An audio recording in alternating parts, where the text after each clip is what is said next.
STOCKISM. Hello friends. Hope you all are doing well. You're most welcome to the new video of STOCKISM about portfolio investment. Today we are going to discuss 7 market anomalies every investor should know. So we are starting out video. It is generally a given that there are no free rides or free lunches on Wall Street. With hundreds of investors constantly on the hunt for even a fraction of a % of extra performance, there are no easy ways to beat the market. Nevertheless, certain tradable anomalies seem to persist in the stock market, and those understandably fascinate many investors. While these anomalies are worth exploring, investors should keep this warning in mind: anomalies can appear, disappear, and reappear with almost no warning. Consequently, mechanically following any sort of trading strategy can be risky, but paying attention to these 7 moments could reward sharp investors. Small firms tend to outperform. Smaller firms, that is, smaller capitalization, tend to outperform larger companies. As anomalies go, the small firm effect makes sense. A company's economic growth is ultimately the driving force behind its stock performance, and smaller companies have much longer runways for growth than larger companies. A company like Microsoft, MSFT, might need to find an extra $6 billion in sales to grow 10%, while a smaller company might need only an extra $70 million in sales for the same growth rate. Accordingly, smaller firms typically are able to grow much faster than larger companies. Key takeaways. Market anomalies can be great opportunities for investors. Anomalies should influence but not dictate a trading decision.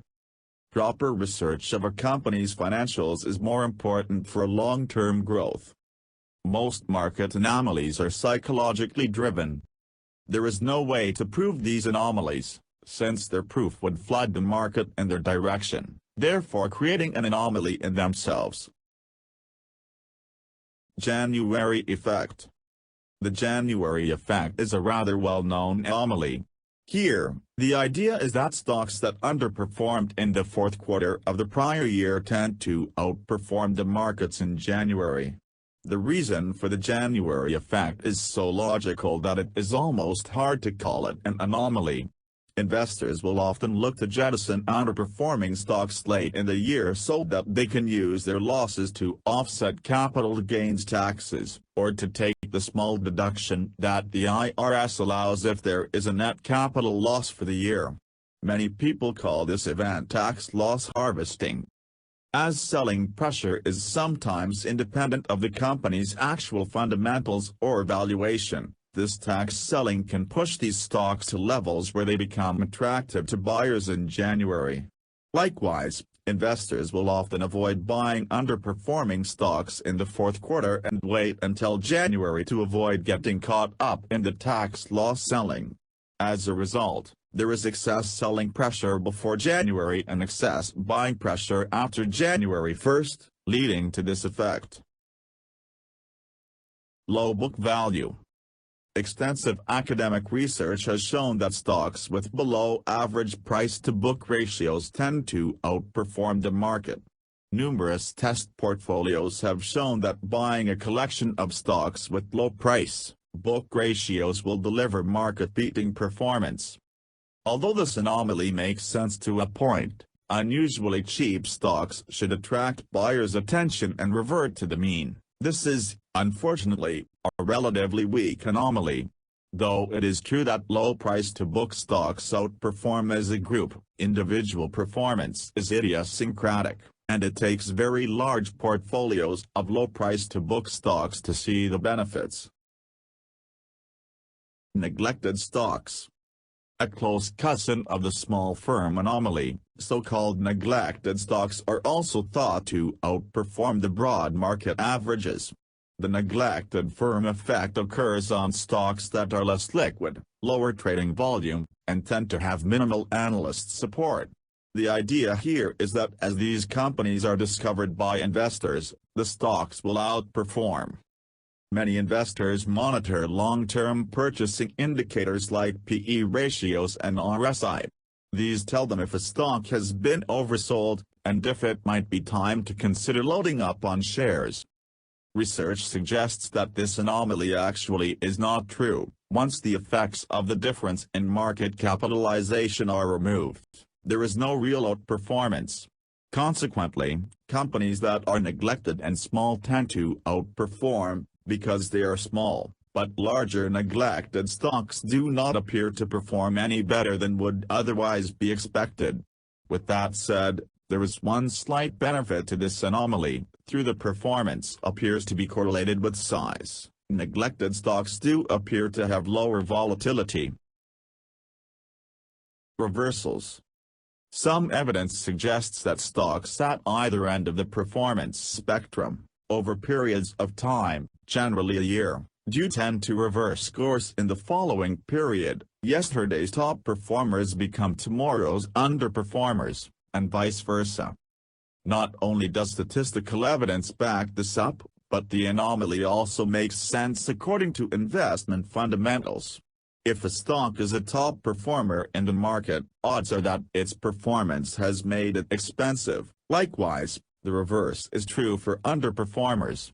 It would seem like common sense, then, to expect that the overpriced stocks would underperform, bringing their valuation back in line, while the underpriced stocks outperform.